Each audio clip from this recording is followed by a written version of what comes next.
Hello everyone, doctor केसी Sinha math solution के series में आप सभी का स्वागत है। जी हाँ फ्रेंड्स, आपने सही सुना। ये जो हमारा सीरीज चलने वाला है ये क्लास 10th का डॉक्टर केसी सिन्हा सॉल्यूशन मैथ का सीरीज हम चलाने वाले हैं, जहां पर आपको पूरे का पूरे 15 वीडियो का मतलब 15 चैप्टर का सारा वीडियो, हर एक क्वेश्चन प्लस हर एक चैप्टर मतलब चैप्टर वाइज क्वेश्चन मैं आपको सॉल्व करवाऊंगा पूरे कॉन्सेप्ट के साथ और पूरे अच्छे से समझाते हुए चलूंगा। ठीक है, आपको बस वीडियो को ध्यान से देखते रहना है, क्योंकि फ्रेंड्स देखिए बहुत बार कमेंट आ रही थी कि सर डॉक्टर केसी सिन्हा सॉल्यूशन के ऊपर भी मैथ बताइए, क्योंकि मैथ बन ही नहीं पाता है, समझ में नहीं आता है। बट ऐसा नहीं है कि ये क्वेश्चन हार्ड दिया जाता है। ये वाला बुक काफी अच्छा है। मैं देखिए बुक को प्रमोट नहीं कर रहा हूँ, मैं बस बता रहा हूँ कि मैं अपने ऑफलाइन बच्चों को उसी बुक से पढ़ाता हूँ। तो मैं बस उसी बुक के बारे में आपको बता रहा हूँ कि मैं उस बुक का सॉल्यूशन करवाने वाला हूँ और यहाँ से ये वीडियो सीरीज स्टार्ट होती है। ठीक है, आप अपने फ्रेंड्स को भी जाके शेयर कीजिएगा और बताइएगा कि डॉक्टर केसी सिन्हा सॉल्यूशन फिर से स्टार्ट हो चुका है हार्डमनी क्लासेस चैनल पर, जहां पर आपको सारा वीडियो चैप्टर वाइज और क्वेश्चन वाइज जो सॉल्व करवाया जाएगा। जो हार्ड क्वेश्चन रहेगा वो मैं सॉल्व करवाऊंगा, जो इजी क्वेश्चन रहेगा वो आपको मैं दूंगा सॉल्व करने के लिए, या फिर जो क्वेश्चन सेम रहेगा वो मैं आपको एक समझाऊंगा, बाकी दूसरा आपको खुद से बोलूंगा आप सॉल्व कर दीजिएगा। तो फ्रेंड्स आज का जो हमारा चैप्टर है, चैप्टर का नाम है रियल नंबर, जिसको हम लोग बोलते हैं वास्तविक संख्या, और ये हमारा चैप्टर 1 है फ्रेंड्स, मतलब स्टूडेंट्स एक्सरसाइज 1 है, जिसका इंग्लिश में हम लोग बोलते हैं रियल नंबर्स, हिंदी में कहते हैं वास्तविक संख्याएं। तो मैं ऐसा चाह रहा था, मैं ऐसा सोच रहा था ना कि आपको चैप्टर को पढ़ाने से पहले उस चैप्टर के बारे में समझा दूं, कुछ समझा दूं, उसके बाद पढ़ाने में काफी मजा आएगा। ठीक है, और ये बेसिक चीज है तो बताना बहुत अच्छा जरूरी बन जाता है मेरे लिए। तो आज के वीडियो में हम लोग सीखने वाले हैं क्या, ये 6 टॉपिक आज हम लोग सीखने वाले हैं बहुत ही डिटेल्स में। उसके बाद फिर आपको एक्सरसाइज वाइज क्वेश्चन को मैं सॉल्व करवाऊंगा और आप वहां से बोर्ड एग्जाम की प्रिपरेशन कर सकते हो। ठीक है, यदि आप यहां तक बने हुए तो प्लीज आपसे रिक्वेस्ट है कि वीडियो को लाइक कर दीजिएगा, चैनल को सब्सक्राइब कर दीजिएगा। और हाँ माय डियर स्टूडेंट्स, एप्लीकेशन का देखिए लिंक दिया हुआ है डिस्क्रिप्शन में, आप वहां से जाकर के डाउनलोड कर लीजिएगा, क्योंकि आपको सारा का सारा पीडीएफ वहीं मिलने वाली है। और बहुत जल्दी मैं बहुत सारे मोस्ट इंपोर्टेंट कोर्सेज लॉन्च करने वाला हूं, तो आपको फटाफट वहां पे मिल जाएगा। ठीक है, देखिए ध्यान से। तो आज जो हम सीखने वाले हैं, सबसे पहले सीखेंगे संख्याओं का ज्ञान। संख्याओं के बारे में हम लोग जानेंगे, संख्याएं कितने प्रकार की होती है और संख्याएं कौन कौन सी होती है। फिर वो सीखने वाले हैं वास्तविक संख्याओं का दशमलव प्रसार। जो वास्तविक संख्या जो होता है उसको हम लोग दशमलव के रूप में किस प्रकार से तोड़ सकते हैं, तो हम लोग वो चीज सीखेंगे। प्लस साथ में सीखेंगे अंक गणित का आधारभूत प्रमेय, जिसके ऊपर भी क्वेश्चन सॉल्व करने वाले हैं। उसके बाद सीखने वाले हैं एचसीएफ और एलसीएम निकालना। उसके बाद सीखने वाले हैं यूक्लिड विभाजन प्रमेय और एल्गोरिदम। और लास्ट में सीखने वाले हैं अपरिमेय संख्याओं का सिद्धिकरण, जो कि आपने बुक में भी देखा होगा कि रूट सिद्ध करे कि रूट 2 एक अपरिमेय संख्या है, सिद्ध करे कि रूट 3 एक अपरिमेय संख्या है। और इस बार तो एग्जाम में लगता है यही वाला क्वेश्चन आया था 2025 में कि सिद्ध करे कि रूट 3 एक अपरिमेय संख्या है। ठीक है, तो आपको बारीकी से मैं हर एक टॉपिक को समझाऊंगा, कोई दिक्कत नहीं है। बस प्लीज आपसे यही रिक्वेस्ट है कि वीडियो को अंत तक जरूर देखिएगा अगर पूरा सीखना है तो। देखिए फ्रेंड्स, देखिए ये यहाँ पे कोई मनोरंजन नहीं चल रहा, पढ़ाई चल रहा। और पढ़ाई में क्या होता है कि हर एक बच्चों को ध्यान से देखना बहुत जरूरी रहता है, यदि आपको सीखना है तो। और नहीं तो आप स्किप भी कर सकते हो, लेकिन अगर आपको अपना भविष्य बनाना है, सीखना है, ढंग से पढ़ना है, तो भाई टाइम तो देखिए देना पड़ेगा। मैं भी देखिए आपको टाइम देकर ही समझा रहा हूँ, तो आपको भी टाइम देकर के अपने लिए कुछ टाइम देखिए निकालना पड़ेगा, अगर आपको ढंग से सीखना है तो और आगे बढ़ना है तो। ठीक है, चलिए वीडियो को स्टार्ट करते हैं। तो जहां तक मुझे लगता है कि मैंने इंट्रो काफी अच्छा दे दिया, अब हम लोग वीडियो को बनाना स्टार्ट करते हैं और हम आपको पढ़ाना स्टार्ट करते हैं। देखिए ध्यान से, ये मेन टॉपिक क्या है। तो पहले हम लोग सीखने वाले संख्याओं के बारे में। ठीक है, तो देखिए सबसे पहले संख्या में आता है हमारा प्राकृतिक संख्या। प्राकृतिक संख्या, अच्छा हाँ एक चीज और, पेन पेपर लेकर के बैठिएगा, आपके लिए बेस्ट रहेगा। मैं बार बार बोल रहा हूँ, दोबारा नहीं बोलूंगा। ठीक है, पेन पेपर लेके बैठिएगा, ये आपके लिए देखिए बेस्ट रहेगा, क्योंकि जब तक आप लिखोगे नहीं आपके ब्रेन में जाएगा नहीं। ठीक है, सिर्फ सुनने से थोड़ी होता है, ये पढ़ाई ना है। पढ़ाई एक ऐसा चीज है ना कि जब आप उसको लिखोगे साथ में सुनते ना, ताकि आपका बेस्ट हो जाएगा। अगर आप खाली सुनते रहोगे तो भाई दिमाग से निकल जाएगा। ठीक है, बाकी आगे आपकी मर्जी। देखिए सबसे पहला जो संख्या हमारा आता है वो आता है नेचुरल नंबर यानी कि प्राकृतिक संख्या। तो प्राकृतिक संख्या क्या होती है? नॉर्मल सी भाषा है। प्राकृतिक संख्या मतलब क्या? तो प्राकृतिक संख्याएं हम लोग उन संख्याओं को कहते हैं जो प्राकृतिक में खुलेआम पाए जाते हैं। ठीक है, प्राकृतिक में जो संख्या एग्जिस्ट करता है उन संख्याओं को हम लोग क्या बोलते हैं? उन संख्याओं को बोलते हैं प्राकृतिक संख्या। ध्यान से समझिएगा, जो डेफिनेशन है वो तो देखिए सामने लिखा हुआ है कि गिनती में की जाने वाली संख्याओं को हम लोग प्राकृतिक संख्या कहते हैं। बट आपको मैं समझा रहा हूं तो समझिएगा ध्यान से कि जो संख्या प्राकृतिक में खुलेआम पाया जाता है उससे हम लोग क्या बोलते हैं? प्राकृतिक संख्या बोलते हैं। और वो संख्या क्या क्या है? तो वो संख्या आपका 1 से लेकर के 9 तक है। कितना? 1 से लेकर के 9 तक है। ठीक है, कौन कौन हो गया? तो 1 2 3 4 5 6 7 8 9। 1 से लेकर 9 तक की जो संख्या है इसको हम लोग गिनती की संख्याएं भी बोलते हैं, क्योंकि गिनती करने पर ये सभी आने वाले हैं। और इसे हम लोग प्राकृतिक संख्याएं भी कहते हैं। क्लियर हो गया ना? तो ये हो गया हमारा प्राकृतिक संख्याएं, जो कि आपका 0 से लेकर के 9 तक होता है। ठीक है, सेकंड नंबर पे देखिए क्या आता है? वो आता है पूर्ण संख्या। इसको हम लोग क्या बोलते हैं? होल नंबर्स कहते हैं, यानी पूर्ण संख्या कहते हैं। ये होल नंबर से पूर्ण संख्या क्या होती है? देखिए नाम ही आपको आंसर बता रहा है। नाम क्या बोल रहा है? पूर्ण संख्या। पूर्ण का मतलब संख्या पूरा पूरी कंप्लीट हो गया। संख्या पूरा पूरी कंप्लीट हो गया। तो जब प्राकृतिक संख्या में शून्य को शामिल कर लिया जाता है, मान के चलिए कि प्राकृतिक संख्या एक परिवार है जिस परिवार में 9 सदस्य हैं, 1 से लेकर के 9 तक, 1 2 3 4 से लेकर 9 तक। यदि हम उस परिवार में एक सदस्य 0 है, अगर हम उस 0 को ऐड कर देते हैं तो क्या होता है? वो परिवार काफी बहुत हद तक बढ़ सकता है अगर हम 0 को ऐड कर देते हैं। तो वही बोला जा रहा है क्या कि जब गिनती वाले संख्या में या फिर जब प्राकृतिक संख्या में शून्य को शामिल कर दिया जाता है तो वो संख्या क्या हो जाती है? वो संख्या पूर्ण संख्या कहलाती है। वो संख्या पूर्ण हो जाता है, पूरा हो जाता है, अधूरा नहीं रहता। प्राकृतिक संख्या में क्या था कि आप 9 के आगे बढ़ नहीं सकते, यहाँ के बाद आपका हो जाएगा फुल स्टॉप। ठीक है, 0 से लेकर 9 तक ही होता है प्राकृतिक संख्या। आप 10 को प्राकृतिक संख्या नहीं बोल सकते, क्योंकि वो तो 0 भी उसमें आ रहा है, और 0 तो आपने पढ़ा ही नहीं था उस समय। उसके बाद ही ना कुछ आता है, 11 12 या कुछ भी आता है। बट जब तक आपने 10 पढ़ा नहीं, 0 के बारे में जाना ही नहीं, आप आगे कैसे बढ़ सकते हो? कॉमन सेंस वाली बात है। तो प्राकृतिक संख्या सिर्फ 0 से लेकर 9 तक होती है, और जो पूर्ण संख्या है वो 0 से लेकर के, ठीक है, वो 0 से लेकर के 0 1 2 3 4 5 6 7 8 ऐसा करते करते आप जहां तक भी अंदाजा लगा सकते हो, ये 0 से लेकर के वहां तक जाता है। क्योंकि 0 आ गया तभी यहां से देखिए संख्या बनना शुरू हो गया। 10 11 12 20 30 1 करोड़ 2 करोड़ 5 करोड़ 10 करोड़ 5 अरब 10 अरब खरब पदुम नील शंख महाशंख।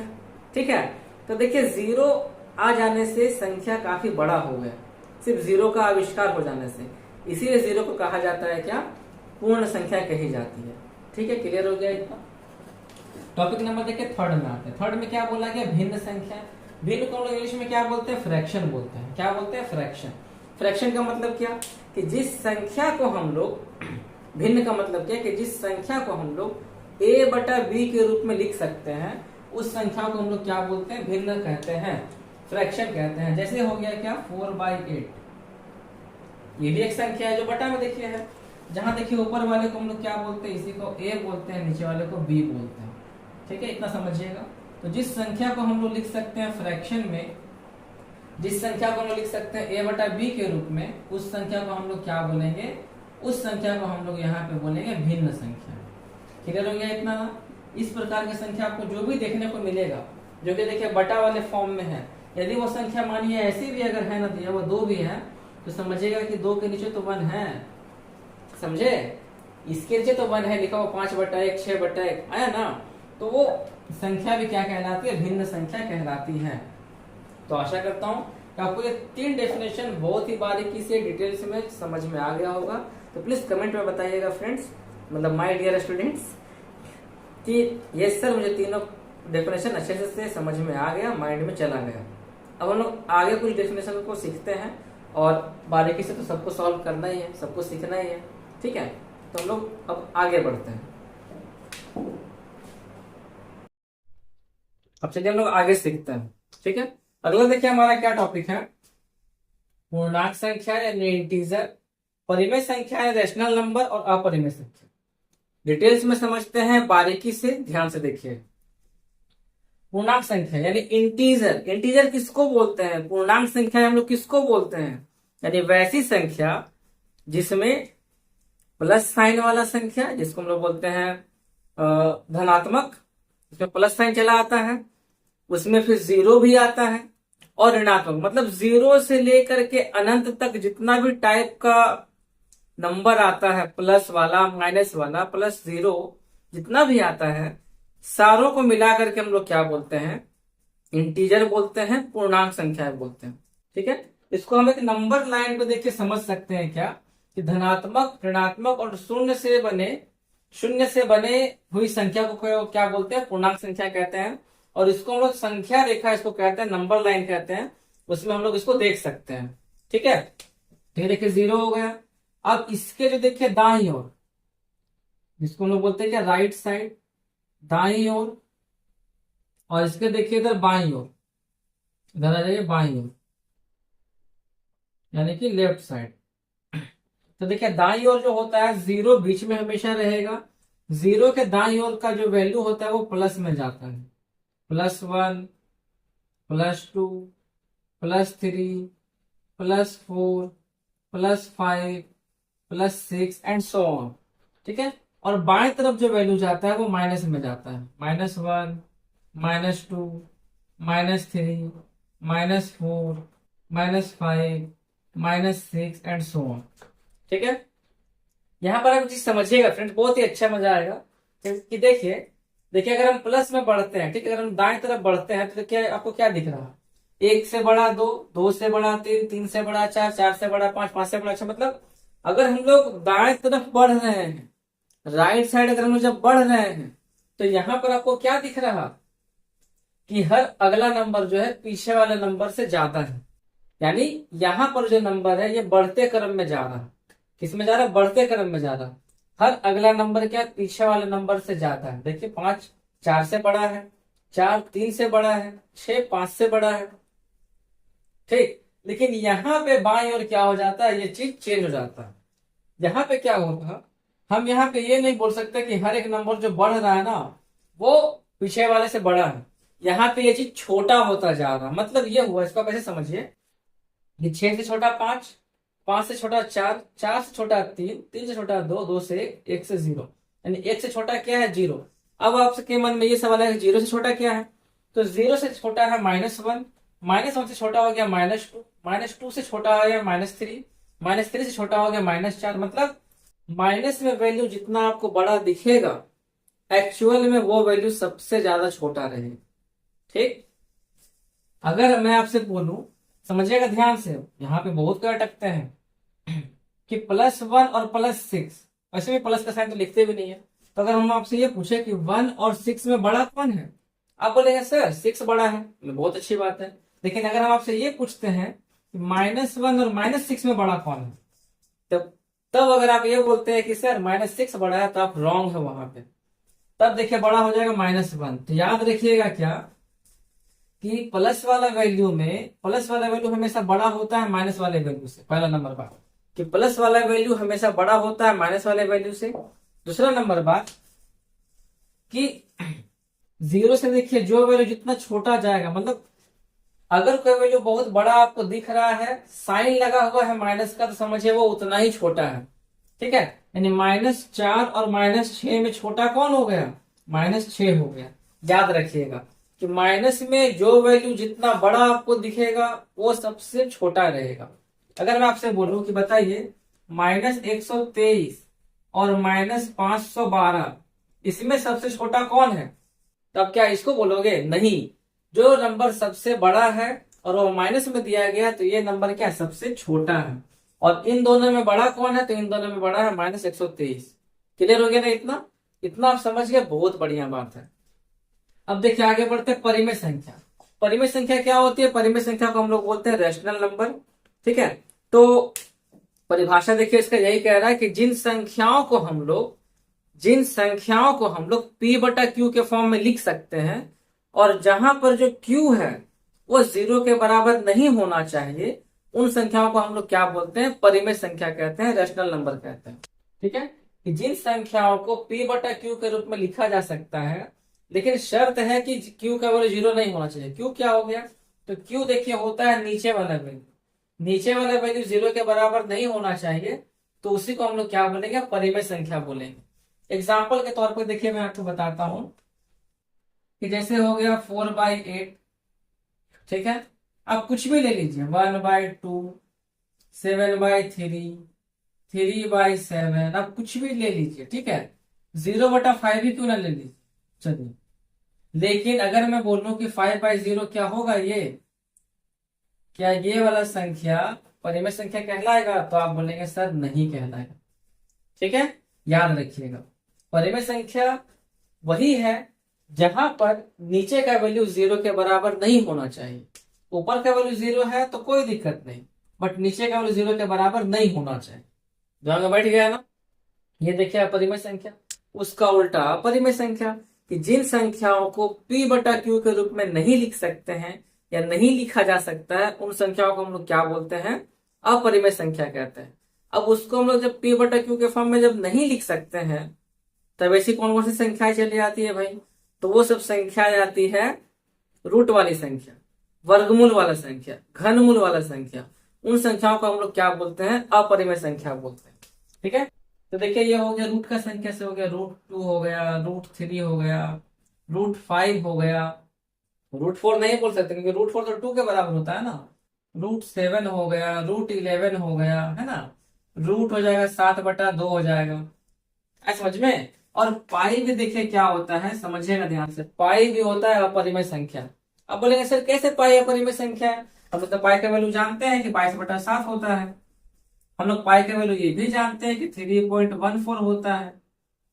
तो अगर आप इस मिथ में हो, अगर आप इस गलत फहमी में हो कि हम लोग पाई का वैल्यू जानते हैं 22/7 होता है, पाई का वैल्यू जानते हैं 3.1415 इतना कुछ होता है, तब तो ये परिमेय संख्या होना चाहिए, तो अपरिमेय कैसे हो सकता है, तो मैं बोलूंगा नहीं, ये इसका मान कभी भी 22/7 नहीं होता है, और ना ही पाई का वैल्यू 3.14 होता है। ठीक है, एक्चुअल में जो होता है पाई का वैल्यू, आपको देखिए क्लियरली दिख रहा होगा, हाँ, सबसे असली में देखिए यानी एक्चुअल में जो होता है पाई का वैल्यू, वो होता है 3.1415469 ... मतलब एक्चुअल में देखिए ये वाला वैल्यू होता है पाई का। लेकिन अगर आप 22 को 7 से डिवाइड करोगे ना, तो आपको रिपीटेशन देखने को मिलेगा। मैं आपको समझाऊंगा कि अगर आपको रिपीटेशन देखने को मिलता है तो वो परिमेय संख्या में काउंट हो जाता है, लेकिन पाई जो हमारा है वो अपरिमेय संख्या है।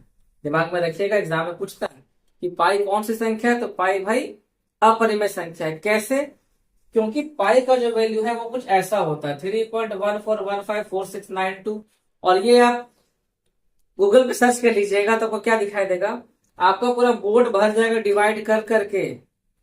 ठीक है, आप 1000 से 1000 कॉपी तक आपका भर जाएगा डिवाइड कर करके, लेकिन ये जो वैल्यू जो लिया गया है पाई का, वो कभी भी कटता नहीं है, इसीलिए इसको हम लोग क्या बोलते हैं, नॉट डिफाइंड बोलते हैं, पाई का जो वैल्यू होता है। और यही होता है क्या, अपरिमेय संख्या। अगर आप √2 का वैल्यू को तोड़ोगे, √3 का वैल्यू को तोड़ोगे, आप किसी का भी वैल्यू तोड़िए ना, रूट वाले वैल्यू को, आप वर्गमूल निकालते चले जाएंगे, लेकिन ये वैल्यू कभी भी खत्म होने वाला नहीं है। वहीं पर अगर आप परिमेय संख्या को देखिए, 2 नॉर्मल हो गया। अगर आप √4 का निकालते तो क्या देखिए, 2 निकल के आया ना। लेकिन जो संख्या कभी समाप्त हो ही नहीं सकता है, उन संख्याओं को हम लोग क्या बोलते हैं, अपरिमेय संख्या बोलते हैं। आप इस प्रकार से भी इसको समझ सकते हो, आए समझ में। तो देखिए इस प्रकार से बोल सकते हैं कि मतलब पाई जो होता है ये भी अपरिमेय संख्या है। हाँ, पाई का मान हम लोग 22/7 लेते हैं, पाई का मान हम लोग 3.14 लेते हैं, लेकिन कहाँ लेते हैं, वो हम लोग इसका यूज करते हैं किस जगह पे, कैलकुलेशन में लेते हैं। कहाँ पे लेते हैं, कैलकुलेशन करने के लिए लिया जाता है पाई का वैल्यू को 3.14 और 22/7। लेकिन एक्चुअल में इसका जो वैल्यू जो होता है वो कुछ इस टाइप का देखिए निकल के आता है, और ये कभी खत्म नहीं हो सकता, आप खुद ही करके देख लीजिएगा। ठीक है, और अपरिमेय संख्या को आप इसे भी समझिए कि जो संख्या कभी समाप्त नहीं होती है उसको हम लोग अपरिमेय संख्या बोलते हैं। आप √2 को तोड़ेंगे तो आपको क्या मिलेगा? आप तो ये बोलेंगे सर 1.414। √3 को तोड़ेंगे तो क्या मिलेगा? सर 1.732 मिलेगा। लेकिन नहीं भाई, वो तो हम लोग लेके चलते हैं ना। हम लोग वर्गमूल जब निकाल रहे हैं तो हम लोग दशमलव के 3 अंक तक लेके चल रहे हैं। दशमलव के 3 अंक तक लेके चल रहे हैं तो क्या वही हो जाता है? नहीं, वो खत्म नहीं हो सकता। लेकिन हम लोग जब सॉल्व कर रहे हैं तो कैलकुलेशन को आसान बनाने के लिए, चीजों को अच्छे से समझने के लिए क्या करते हैं कि उसको हम लोग 3 अंक तक लेके चलते हैं। तो आशा करता हूं कि आपको अपरिमेय संख्या तक बारीकी से समझ में आ गया होगा। अब हम लोग आगे बढ़ते हैं, कुछ और भी डेफिनेशन को जानते हैं, क्योंकि इसे सारे को कंप्लीट करना है। ठीक है, यदि आप यहाँ तक बने हुए तो प्लीज वीडियो को लाइक कर दीजिएगा, चैनल को सब्सक्राइब कर दीजिएगा, और जब तक आप फटाफट अपने फ्रेंड को शेयर भी कर दीजिए, जब तक मैं अगले पार्ट की तैयारी करता हूं।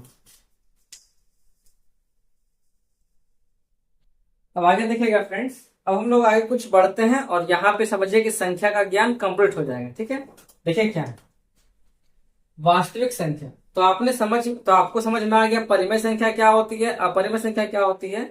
और अब रही बात वास्तविक संख्या, जो हमारे चैप्टर का भी नाम दिया गया वास्तविक संख्या है।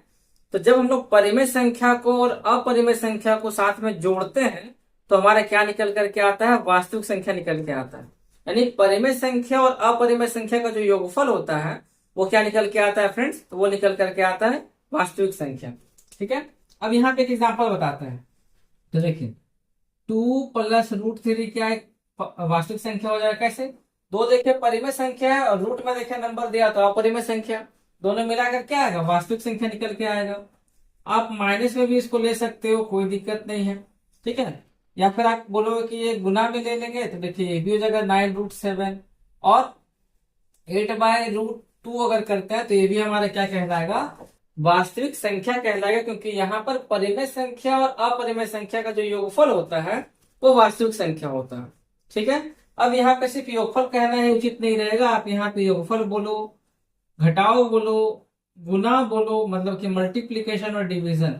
मतलब परिमेय संख्या और अपरिमेय संख्या आपस में जिस भी रूप में जुड़े हुए हैं, चाहे वो प्लस के रूप में जुड़े, चाहे माइनस के रूप में जुड़े, चाहे वो डिवीजन रूप में रहे, चाहे गुना के रूप में रहे, वो जिस भी रूप में अगर जुड़े हुए हैं तो उसे हम लोग क्या बोलेंगे? अपरिमेय संख्या कहेंगे। सॉरी, उसे हम लोग कहेंगे वास्तविक संख्या। क्या कहेंगे? वास्तविक संख्या कहेंगे। ठीक है, अब देखिए आते हैं सम संख्या क्या है। तो याद रखिएगा सबसे आसान है ये कि जो संख्याएं 2 से पूर्ण रूप से कट जाती है उन संख्याओं को हम लोग क्या बोलते हैं? सम संख्या बोलते हैं। जैसे कि पहले स्वयं 2 ही हो गया, 0 भी बोल सकते, 0 भी तो 2 से कटता है, 4 हो गया, 16 हो गया, 24 हो गया, और बहुत सारा ऐसा ऐसा नंबर है जो 2 से कटता है। तो जो भी संख्या 2 से कट जाती है उसे हम लोग क्या बोलते हैं? सम संख्या कहते हैं। और जो संख्या 2 से नहीं कटती है उसको हम लोग क्या बोलते हैं? विषम संख्या कहते हैं। जैसे कि 1 हो गया, 3 हो गया, 7 हो गया, 9 हो गया, 11 हो गया, etc हो गया। ठीक है, तो जो संख्या 2 से कट जाती है वो सम संख्या, और जो संख्या 2 से नहीं कटती है वो विषम संख्या कहलाती है। ठीक है, अब बोला गया भाज्य संख्या क्या है, कंपोजिट नंबर क्या है। तो देखिए समझते हैं। तो जो संख्या खुद से, एक से और दूसरों से कटती है उसको हम लोग क्या बोलते हैं? भाज्य संख्या कहते हैं। जैसे 4 देखिए एक से भी कट रहा, दूसरी संख्या देखिए 2 से भी कट रहा, और ये देखिए खुद से भी कट रहा। तो इसको हम लोग क्या बोलते हैं फ्रेंड्स? इसको हम लोग बोलते हैं भाज्य संख्या। तो जो संख्या खुद से कटती हो, एक से कटती हो और अन्य दूसरों से कटती हो उसको हम लोग क्या बोलते हैं? भाज्य संख्या कहते हैं। अब देखिए लेके चलते हैं 8। ये संख्या देखिए 1 से भी कट रहा, 2 से भी कट रहा, 4 से भी कटता है और स्वयं 8 से भी कटता है। मतलब क्या हो गया कि ये संख्या खुद से भी कट रहा, खुद से भी कट रहा, एक से भी कट रहा और दूसरों से भी कट रहा है। ठीक है, तो जो संख्या खुद से कटता है, एक से कटता है और दूसरी संख्याओं से भी कटता है उसको हम लोग क्या बोलते हैं? भाज्य संख्या कहते हैं। और जो संख्या सिर्फ और सिर्फ खुद से कटती है और एक से कटती है उसको हम लोग क्या बोलते हैं? अभाज्य संख्या कहते हैं। जैसे खुद से कटता है और एक से कटता है उसको हम लोग क्या बोलेंगे? अभाज्य संख्या बोलेंगे। एग्जाम्पल के तौर पर देखे लेते हैं, 2 हो जाएगा आपका अभाज्य संख्या, क्योंकि ये 1 से कटता है और 2 से कटता है, इसीलिए हो जाएगा क्या? अभाज्य संख्या हो गया। 2 हो गया, 3 हो गया, 5 हो गया, 7 हो गया, 11 हो गया, है ना, 19 हो गया, तो जो संख्या सिर्फ खुद से कटता है और एक से कटता है उस संख्या को हम लोग क्या बोलते हैं, अभाज्य संख्या कहते हैं। ठीक, और अब आते हैं लास्ट में क्या, अभाज्य संख्या यानी बोलते को प्राइम नंबर। तो ये हम लोग उन संख्याओं को कहते हैं जिन दो संख्याओं का मौसा एक होता है, उन संख्याओं को अभाज्य संख्या कहते हैं, मतलब अभाज्य संख्या कहते हैं। जैसे मानिए कि हो गया 4,7, तो 4 7 का अगर आप निकालोगे मौसा यानी एचसीएफ निकालोगे तो क्या निकलेगा, एक निकलेगा। तो 4,7 ये नंबर क्या हो गया आपका, अभाज्य संख्या हो गया। ठीक है, तो जब भी दो संख्याओं का जो जोड़ा होता है, दो संख्याओं का ऐसा जोड़ा जिसका मौसा क्या आता है, एक आता है, उन संख्याओं को हम लोग क्या बोलते हैं, अभाज्य संख्या कहते हैं। ठीक है, तो मैं आशा करता हूं कि आपको संख्या का पूरी ज्ञान हो गया होगा। अब हम लोग बढ़ते हैं, अगले जितने भी टॉपिक बचा हुआ है उसको भी फटाफट कवर करते हैं। ठीक है, अब यहाँ देखिए, अब यहाँ पे देखिए माय डियर स्टूडेंट्स, बहुत ही इंपॉर्टेंट पार्ट है ये। ठीक है, आगे बढ़ते हैं। देखिए क्या है, वास्तविक संख्याओं के दशमलव प्रसार में आते हैं। ठीक है, अब हम लोग इसको दशमलव के रूप में चेंज करने वाले हैं, तो यहाँ समझिएगा कि देखिए वास्तविक संख्या में दो संख्या आता है, एक परिमेय संख्या आता है और एक अपरिमेय संख्या आता है। परिमेय संख्या का देखिए दो रूप आपको देखने को मिलेगा, एक मिलेगा शांत, एक मिलेगा अशांत, और अपरिमेय आपको मिलता है अशांत अनावृत्ति। ये होता है क्या, समझते हैं, तो देखिए ध्यान से। शांत का मतलब ये हो गया कि आपको कोई भी वैल्यू हम देते हैं, जैसे मान लिए देते हैं 2/5, तो आप अगर 5 से 2 को भाग करेंगे तो ये क्या कटेगा, 0.4। ठीक है, 0.4 बार में कट जाएगा। अगर हम कोई भी नंबर लेते हैं 16/2 तो 8 बार में कट जाएगा। ठीक है, या फिर कोई भी नंबर अगर कटता है 4.125, मतलब ये हुआ कि कोई भी नंबर जिसको हम डिवाइड करते हैं तो वो नंबर अगर पूर्ण रूप से कट जाता है तो उन संख्याओं को हम लोग क्या बोलते हैं, शांत कहते हैं, और वो हमारा परिमेय में ही काउंट होता है। ठीक है, तो जब संख्या पूर्ण रूप से कट जाए तो उसको हम लोग क्या बोलते हैं, शांत आवृत्ति का कहते हैं। और अशांत आवृत्ति किसको हम लोग बोलते हैं, थोड़ा इसको भी समझते हैं। अशांत आवृत्ति का मतलब ये हो गया कि जब नंबर कट नहीं रहा है, जैसे 16/3, जब नंबर पूरी कट भी नहीं रहा है और ये नंबर जो है क्या हो रहा है कि खत्म भी नहीं हो रहा है। जैसे कि 3 से हम 16 को देखिए डिवाइड करते हैं तो 3 5 15 हो जाएगा, होगा ना, 3 5 15 हो जाएगा। आ गया कितना, 1 0 3 3 जा 9, फिर आएगा 1 0 3 3 जा 9, फिर आएगा 1 0 3 3 जा 9। मतलब समझे कि जब नंबर पूरी कट भी नहीं रहा है और ये नंबर क्या है कि अंत तक जा ही रहा है, तो इसी नंबर को हम लोग शॉर्ट फॉर्म में क्या बोलेंगे, 5.3। और इस इतना जो रिपीट जो कर रहा है ना, इसी नंबर के ऊपर हम क्या करते हैं, एक के ऊपर हम बार लगा देते हैं। तो जब नंबर पूरी कटे भी नहीं और बस एक रिपीटेशन होता रहे। कुछ नंबर देखिए ऐसा भी है कि 4.124 हो गया, फिर आएगा आपका 124, फिर आएगा आपका 124।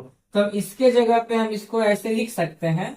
ठीक है, इसको हम ऐसे लिख सकते हैं 4.124 के ऊपर बार। क्यों, क्योंकि ये नंबर रिपीट हो रहा, ये नंबर जो है खत्म भी नहीं हो रहा है और ये नंबर क्या हो रहा है, रिपीट हो रहा। तो जब नंबर पूरी कट जाए तो उसको बोले कि वो शांत प्रकृति का है, तो वही परिमेय में गिनती होगा। और जब नंबर खत्म भी ना हो, जब नंबर रिपीट अगर करता है एक निश्चित अंतराल पे, जब ना कोई नंबर रिपीट करता है तो उसको हम लोग बोलते हैं अशांत आवृत्ति। अशांत आवृत्ति के कहते हैं। अशांत का मतलब कि खत्म नहीं हो रहा, कंप्लीटली कट नहीं रहा है, और आवृत्ति का मतलब कि वो रिपीट हो रहा है। ठीक है, अब देखिए अशांत अनावृत्ति किसको बोलते हैं, तो ये हम लोग बोलते हैं कि जब नंबर जो है खत्म भी नहीं हो रहा, पूरी कट भी नहीं रहा है, और अनावृत्ति का मतलब वो रिपीट भी नहीं हो रहा। मतलब अगर आपको कुछ इस टाइप के क्वेश्चन देखने को मिलेंगे, 4 पॉइंट है ना, 1 0 1 0 1 3 को 0, तो देख रहे हैं ये नंबर क्या रिपीट हो रहा है, नहीं ना रिपीट हो रहा है। 1 0 फिर 1 0 फिर 1 3 को 0, अगला क्या होगा, 1 के बाद 4 0। तो जब नंबर जो है रिपीट भी नहीं हो रहा है और नंबर खत्म भी नहीं हो रहा है, उसको हम लोग बोलते हैं अशांत अनावृत्ति। क्वेश्चन में पूछा जाता है कि बताइए कौन सा संख्या जो है शांत नेचर के हैं, कौन सा संख्या अशांत आवृत्ति के हैं, या कौन सा संख्या अशांत अनावृत्ति के हैं। तो आई होप कि आपको ये डाउट भी क्लियर हो गया होगा कि जब संख्या खत्म भी नहीं हो रहा है और रिपीट भी नहीं हो रहा है तो उसको हम लोग बोलते हैं अशांत अनावृत्ति। और जब संख्या खत्म नहीं हो रहा और ये रिपीट हो रहा, ये रिपीट हो रहा है तो इसको बोलेंगे अशांत आवृत्ति बोलेंगे। रिपीटेशन नहीं हो रहा तो अनावृत्ति बोलेंगे। और जब पूरा पूरी कट जाता है उसको शांत बोलेंगे। ठीक है। अब यहाँ पे एक डाउट आता है कि शांत को पहचानने का तरीका, कि कोई संख्या पूरा पूरी जब शांत है तो क्या ऐसा कोई तरीका है, कोई ऐसा ट्रिक है कि बिना भाग किए भी हम लोग बता सके कि शांत पता कर सकते हैं? तो जी हाँ माय डियर स्टूडेंट्स, शांत पहचानने का तरीका है। वो तरीका ये है कि जिस संख्या परिमेय में है, परिमेय का मतलब पहले बताए थे कि जिन संख्याओं को p बटा क्यू के रूप में लिखते हैं उन संख्याओं को हम लोग क्या बोलते हैं? परिमेय बोलते हैं। शर्त है कि क्यू का मान 0 के बराबर नहीं होना चाहिए। तो अगर हम लोग क्यू को सॉल्व कर रहे हैं और वो संख्या अगर इस फॉर्म में आपको दिख जाता है 2 का पावर m 5 का पावर n इनटू फॉर्म में, मतलब अगर कोई संख्या हम सॉल्व किए और वो संख्या जो है नीचे वाला, क्या बोला? क्यू बोला, नीचे वाला वैल्यू, ऊपर को छोड़िए, ऊपर को गोली मारिए, नीचे वाला वैल्यू अगर इस फॉर्म में आपको दिख जाए 2 का पावर m इंटू 5 का पावर n, या फिर सिर्फ और सिर्फ 2 का पावर m के रूप में दिखे, या फिर सिर्फ और सिर्फ 5 का पावर n के रूप में दिखे, कुछ अगर ऐसा दिख जाता है तो समझिएगा कि वो आपका शांत कहलाएगा। ठीक है, चलिए चेक करते हैं। एग्जाम्पल देखे लिए हैं तो 27 बटा हो गया 343, इसको अगर आप तोड़ेगा तो क्या निकल के आएगा? 777। क्या कुछ कट रहा है?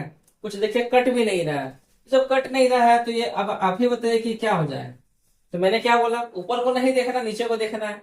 देखिए 7 क्या आया? इसमें से कुछ भी नहीं आया ना, तो बस शांत मन से हम लोग क्या बोलेंगे कि ये अशांत है। मतलब ये नंबर या तो रिपीट होगा या तो रिपीट नहीं होगा, लेकिन ये नंबर शांत भी नहीं होगा। ये कभी भी कंप्लीटली नहीं कटने वाला है। दूसरा देखा है 5 बटा 50, इसको देखे तोड़ते हैं। 50 का क्या हो जाएगा? 2 से कटेगा 25, 2 गुना 5 गुना 5। ठीक है, 5 से 5 कट गया तो क्या बचा हमारे पास? 1 बटा 2 गुना 5 बचा। देखिए 2 गुना 5 के रूप में देखिए आ गया ना, 2 गुना 5 के रूप में आ गया, मतलब हम लोग क्या बोलेंगे कि ये संख्या जो है वो शांत है। ठीक है, फिर देखिए ये वाला नंबर 343, और नीचे देखिए दिया है 2 का पावर 3, 5 का पावर 3, 7 का पावर 3। तो मैंने अभी तो आपको बताया 343 का क्या होता है? इसका होता है 7 गुना 7 गुना 7। तो 3 7 से तो ये भी देखिए कट जाएगा आपका तीनों, तो बचेगा क्या? बचेगा आपका 2 का पावर 3 गुना 5 का पावर 3। तो ये भी क्या कहलाएगा? आपका शांत कहलाएगा। याद रखिएगा, अगर नीचे वाला वैल्यू सिर्फ 2 के रूप में रहे, सिर्फ 5 के रूप में रहे, या 2 गुना 5 के रूप में रहे तो शांत कहलाता है। लेकिन अगर इसके साथ अगर वो कोई दूसरा नंबर भी चला आए ना, या तो इसके जगह पर कोई दूसरा नंबर आ जाए या इसके साथ कोई दूसरा नंबर आ जाएगा तो वो शांत नहीं कहलाएगा। आशा करता हूं कि आपको समझ में आ गया होगा। आगे बढ़ते हैं। अब हम सीखने वाले हैं अभाज्य गुणनखंड से एचसीएफ निकालना। अभाज्य गुणनखंड से एचसीएफ निकालना। तो चलिए गुणनखंड करते हैं, आसान है। तो हम लोग देखते 2 से गुणनखंड करना स्टार्ट करते हैं। 2 से कटेगा 2 7 14, 2 8 16 हो गया। फिर देखिए 2 से कटेगा 39 बार में, है ना। फिर देखिए 3 से कटेगा कितने बार में? 13 बार में कटे। अच्छा, 2 से कटेगा 39 बार में, 3 से कटेगा 13 बार में। तो अभाज्य गुणनखंड हम लोग इसी को बोलते हैं जब अभाज्य संख्या से भाग लगाया जाता है। ठीक है, तो इसको लिखेंगे तो क्या आएगा? 2 गुना 2 गुना 3 गुना 13, ये हो जाएगा हमारा अभाज्य गुणनखंड या अभाज्य संख्या का गुणनफल बोलते हैं। 224 का निकालिए, क्या हो जाएगा ये? तो 2 से काटने पे आएगा 112, 2 से आएगा 56, 2 से आएगा 28, 2 से आएगा 14 और 2 से आएगा 7। तो देखिए 2 यहाँ पे कितने बार आ गया? 5 बार देखिए आ गया। तो ये हो गया हमारा अभाज्य गुणनखंड से एचसीएफ निकालना। अब समझिए एचसीएफ अभी निकला थोड़ी है, ये तो हम आपको खाली गुणनखंड करके बताएं। 156 और 224 का गुणनखंड करके बताएं, लेकिन इसका एचसीएफ क्या निकलेगा जो बताइए? 156 और 224 का एचसीएफ क्या निकलेगा? तो जब हम लोग दोनों का गुणनखंड कर दिए तो जो नंबर दोनों में कॉमन होता है, जो नंबर दोनों में मिलेगा, उसी को हम लोग बोलेंगे क्या? एचसीएफ वाला नंबर बोलेंगे। देखो दोनों में क्या मिल रहा है? ये वाला 1 तो 2 मिल गया, उतार लिए हम। 1 2 देखिए ये भी मिल गया, इसको भी उतार लिए, और तो कुछ नहीं मिला। तो जब नहीं मिला तो हमारा एचसीएफ क्या हो गया? सिर्फ 4 हो गया। तो जब भी एचसीएफ निकालने बोलेगा तो याद रखिएगा कि जो नंबर कॉमन मिलेगा सभी में उसी को एचसीएफ लेना है, और जो सब में मिलता है वो तो एलसीएम कहलाता है, जो नहीं मिलता वो भी एलसीएम में गिनती होता है। ठीक है, यहाँ पे देखिए एक प्रमेय है, प्रत्येक भाज्य संख्या को अभाज्य संख्या के गुणनफल के रूप में व्यक्त किया जा सकता है तथा यह गुणनखंड अभाज्य गुणनखंडों के आने वाले क्रम के बिना अद्वितीय होता है। अंकगणित के आधारभूत प्रमेय हो गया।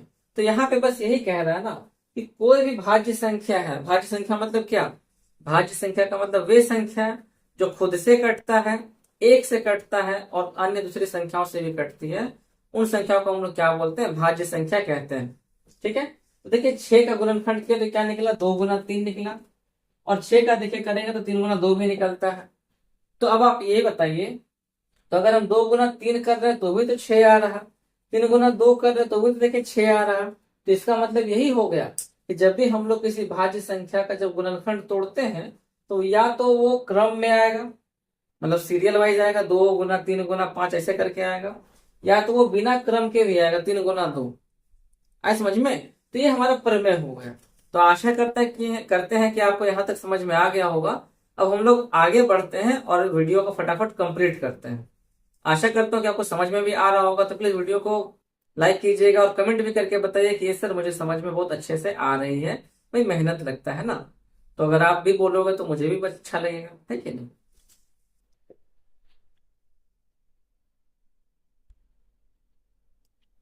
अब यही देखिए फ्रेंड्स, हम लोग क्लास 10th का पढ़ाई कर रहे हैं, किसका कर रहे हैं, क्लास 10th का कर रहे हैं। बट मेरा मकसद ये था कि मैं आपको स्टार्टिंग से संख्याओं का ज्ञान करवाते हुए चलूं और कुछ चीजों को भी समझाऊं जो कि आपके बुक में भी दिया हुआ है। मैं इन चीजों को चैप्टर वाइज भी बताऊंगा, एक्सरसाइज 1.1 में बताऊंगा, बट यहाँ पर भी मैं आपको बता देता हूँ। ठीक है, अगर आप क्लास 10th वाले बच्चे हो तो आप यहाँ से भी कुछ सीख लीजिए। पूरा डीप में एक्सप्लेन में मैं यहाँ भी कर दूंगा और वहां भी कर दूंगा, जो कि मैं आपको जब एक्सरसाइज 1.1, 1.2, 1.3 जब सॉल्व करवाऊंगा ना, तो मैं वहां पर भी डीप में एक्सप्लेन करता चला जाऊंगा। बट यहाँ पर पूरा चैप्टर का एक ओवरऑल मैं बता रहा हूँ, तो यहाँ भी हल्का सा बता देता हूँ। देखिए, अब देखिए यहाँ पर आपको एक फॉर्मूला याद रखना जिसका यूज पढ़ने वाली है हमारे क्वेश्चन को सॉल्व करने में। वो ये है कि A into B equal to होता है HCF इंटू एलसीएम। ये हमारा हो गया formula. A into B equal to होता है HCF इंटू एलसीएम होता है। ठीक है, इस फॉर्मूला को याद रखिएगा।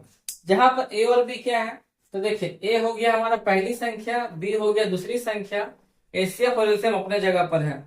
कुछ क्वेश्चन में आपको 2 संख्या दिया रहेगा, HCF दिया रहेगा, एलसीएम निकालना है। कुछ संख्या में आपको 2 मतलब HCF और एलसीएम दिया रहेगा, दूसरी संख्या दिया रहेगा, पहली संख्या निकालना। ठीक है, हम लोग यहाँ पर क्या करते हैं, चेक करते हैं कि क्या यह फॉर्मूला सही है या गलत है। देखिए कुछ क्वेश्चन आपको ऐसा भी सॉल्व करने को मिलेगा कि जांच कीजिए कि पहली संख्या गुना दूसरी संख्या बराबर HCF इंटू एलसीएम। चलिए जांच कर लेते हैं कि ये फॉर्मूला सही भी है या गलत है। जांच किसे करेंगे, तो जो जो बोला गया है वही करते हैं।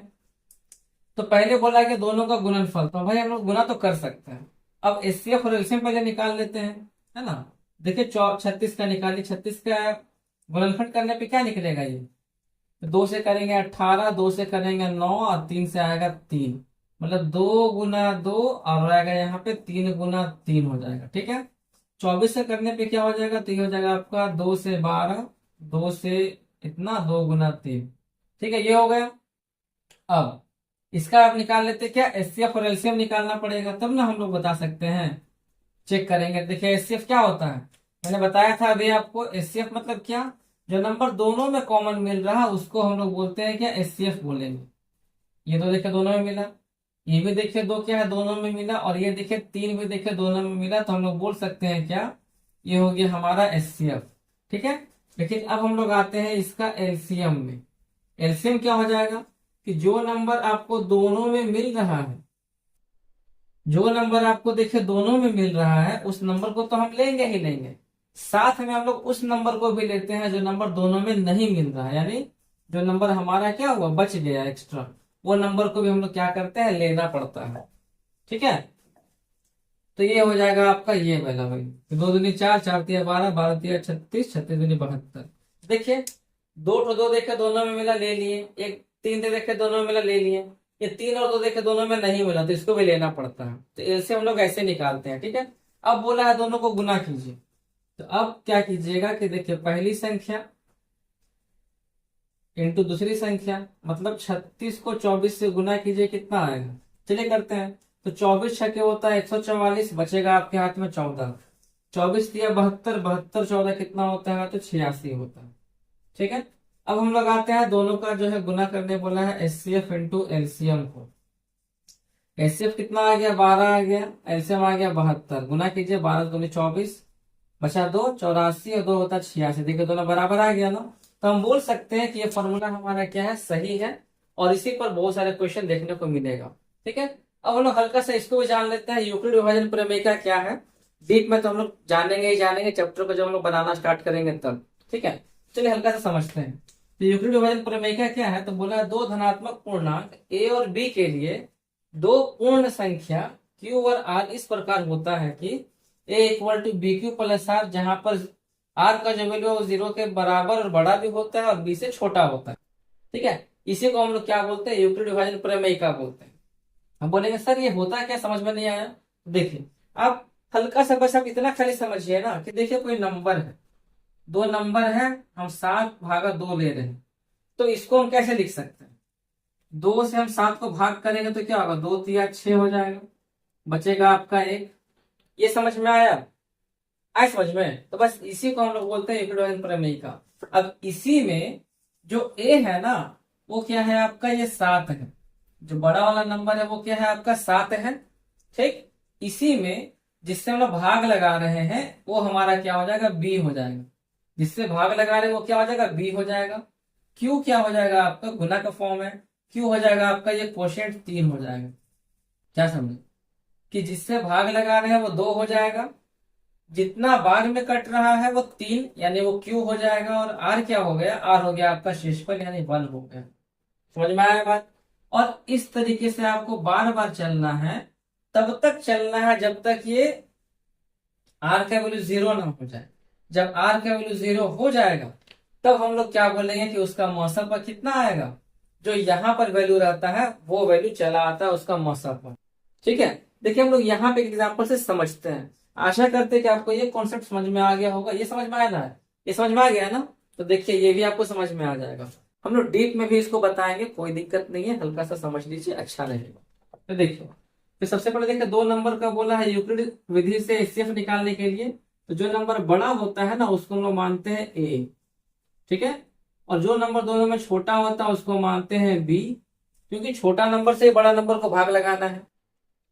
अब यूक्लिड विभाजन प्रमेय का हम लोग नियम क्या जानते हैं कि ए इक्वल टू होता है बी क्यू प्लस आर, जहां पर जो आर का जो वैल्यू है, हाँ, जहां पर देखिए जो आर का जो वैल्यू है वो क्या है, वो 0 से बड़ा और बराबर है, और ये बी से क्या होता है, छोटा होता है। ठीक है, अब यहां पर हम वैल्यू पुट करते हैं ए का, बताए थे ना,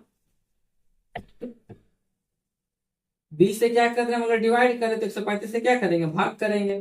चलिए यहाँ पे साइड में देखिए डिवाइड करते हैं, तो 135 से हम 225 को डिवाइड करेंगे तो एक बार में कटेगा 135, तो कितना हो जाएगा, ये 90 हो गया। तो देखिए ये हो गया बी, ये जो जितने बार में कट गया तो ये हो गया हमारा 1 क्यू, और आर हमारा हो गया शेषफल यानी कि 90 हो गया। ठीक है, अभी भी क्या आर का मान 0 आया है, नहीं आया ना।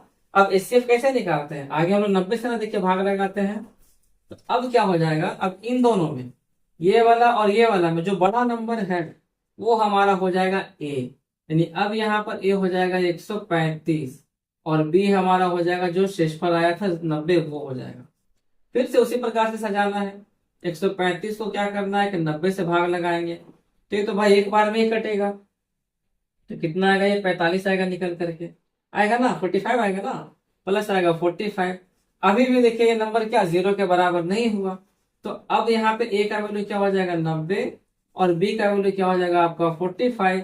और अब यहाँ पे जब डिवाइड करेंगे तो देखिए क्या देखने को मिलेगा, ए के जगह पे हो जाएगा आपका 90, और 45 से भाग करेंगे तो 45 गुना 2 हो जाएगा 90, ये 0। तो जब आपका शेषफल 0 हो जाएगा तो उस समय ही ये सिर्फ क्या होता है, जिससे हम लोग डिवाइड करते हैं ना, वो आपका एचसीएफ निकल के चला आता है। तो एचसीएफ निकालने का ये भी एक तरीका हो गया यूक्लिड विभाजन एल्गोरिदम की विधि से, जो हम लोग डीप में भी सीखने वाले हैं। तो आप यहां तक बने रहे फ्रेंड्स, आपको दिल से शुक्रिया कि आप यहां तक बने रहे और चीजों को सीखें समझे। मैं आपसे बस यही रिक्वेस्ट करूंगा कि यदि वीडियो को आप यहां तक देखे हैं, प्लीज एक लाइक कर दीजिएगा, चैनल को सब्सक्राइब कर दीजिएगा, और कुछ भी सीखे हैं ना, तो प्लीज कमेंट करके बताइएगा कि ये सर मुझे समझ में आया, आपने जो बताया मुझे अच्छे से समझ में आ गया, ताकि मुझे भी मोटिवेशन मिले कि हाँ मैं मेहनत कर रहा हूँ तो आपको भी कुछ भलाई हो रही है। पता है अभी कितना बज रहा है? रात के देखिए 2 बज रहा है। आप देखिए देख सकते हो टाइम भी। मैं आपके लिए ही देखिए मेहनत कर रहा हूँ, तो आपको भी थोड़ा सा ध्यान देना चाहिए। ठीक है, चलिए इसके साथ वीडियो की समाप्ति करता हूँ। Thank you friends, Radhe Radhe.